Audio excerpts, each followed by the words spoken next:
Okay, just for a second, picture yourself sitting in a doctor's office and you hear that one word nobody ever wants to hear: cancer.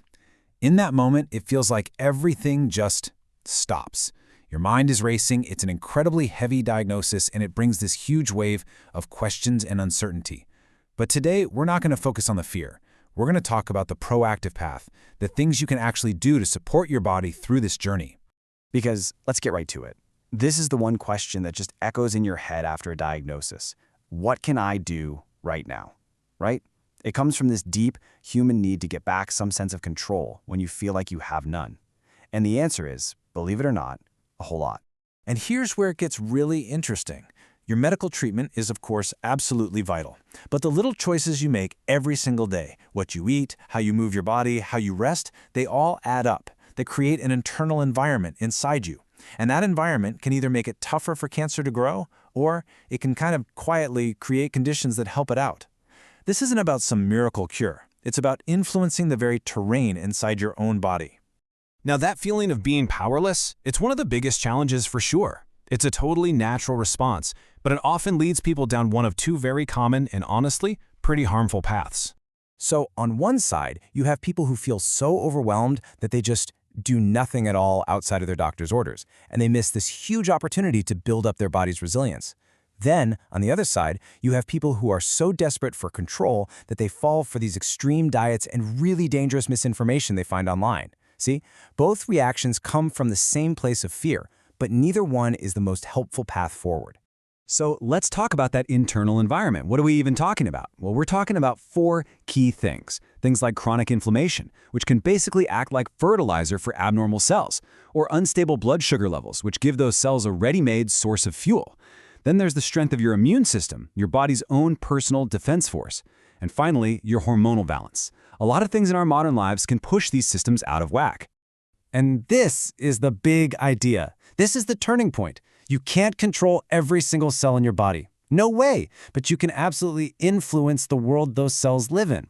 Just making that mental shift from feeling like a passive patient to being an active partner in your own health, that's incredibly powerful. All right, so how do we actually do it? Let's get practical. We're going to walk through a simple action plan, 7 science-backed strategies you can start using today to influence that internal environment for the better. First up, strategy number 1. We've got to lower chronic inflammation. Think of inflammation like a fire. A little bit of fire is good when you get a cut. It helps you heal. But a low-grade, smoldering fire that's burning all the time throughout your body, that creates an environment where cancer cells can really thrive. Our job is to just calm that fire down. And you know what? Here's a super simple way to start. This isn't about some perfect, complicated diet. It's about making smarter swaps. So instead of reaching for those processed, packaged foods and sugary snacks that literally fuel inflammation, try shifting to whole foods, things packed with anti-inflammatory goodness, like colorful veggies, berries full of antioxidants, and healthy fats from things like nuts and olive oil. Simple.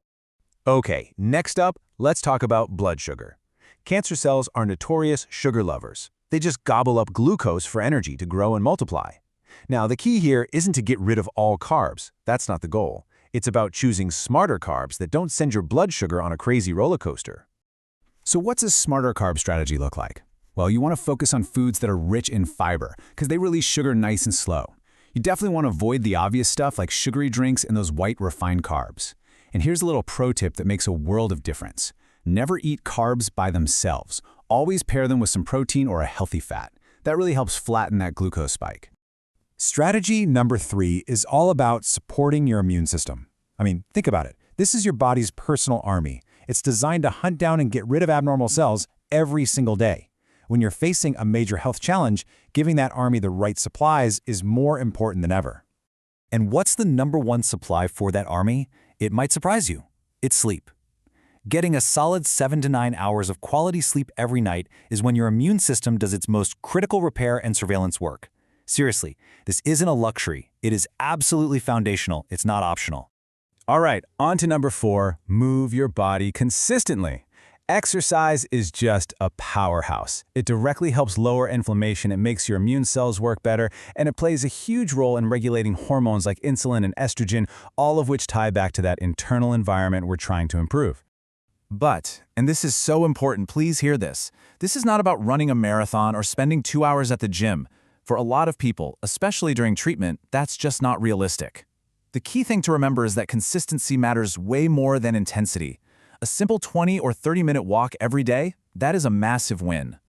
Now, this next one is huge, and it's probably the one we overlook the most: managing stress.